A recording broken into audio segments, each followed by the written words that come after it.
सूरत जिले में विदेशी शराब पर बैन होने के बावजूद भी निषेध जुए की अवैध प्रथा को खत्म करने के लिए आवश्यक निर्देश दिए गए हैं।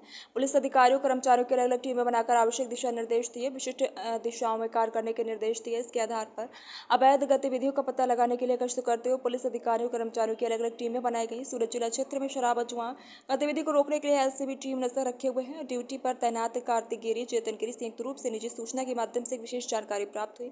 राजू लंगड़ो को कटोदरा गांव से इसके सिगार के साथ कटोदरा गांव के आसपास सड़क पर मुकेश भाई पटेल को खेत के पास पाया गया। पलसाना से दिलीप कुमार यादव की रिपोर्ट। गई तारीख 20/1 रोज पलसाणा पोलीस स्टेशन विस्तार में माणसों पेट्रोलिंग में था। ए दरमियान बातमी हकीकत मळेल के तराज खाते आसिफ शेखना घर पास बे टेंकरो उभेला है, तेमांथी कोई ज्वलनशील प्रवाही टेंकर में काढ़े है। ते बातमीना आधारे माणसोए सदर जग्याए जईने तपास करता बे टेंकरो मळी आवेल अने ए टेंकरोमांथी बेरलो में ज्वलनशील प्रवाही जे खाली करता था ए मळी आवेल। तपास दरमियान 3 आरोपीओ स्थल उपरथी 2 ड्राइवर और आसिफ शेख नामनो व्यक्ति मळी आवेल अने एमांथी बिल्टी प्रमाणे 39,000 लीटर जेवुं ज्वलनशील सिलिकॉन प्रवाही हतुं, जेनी किंमत 72 लाख रुपया है अने 2 ट्रक एम मळी अने 1,32,00,000 मुद्दामाल कब्जे करवामां आवेल छे अने आ 3 आरोपीओ विरुद्ध गुनो दाखल करवामां आवेल छे। सर, आ सिलिकॉन प्रवाही छे शुं अने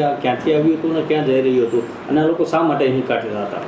सिलिकॉन प्रवाही एक ज्वलनशील प्रवाही है, ये मुंबई थी आवतुं हतुं अने सूरत जतुं हतुं अने एनो उपयोग बाबतेनी हजी विगतवाરની તપાસો ચાલુ છે।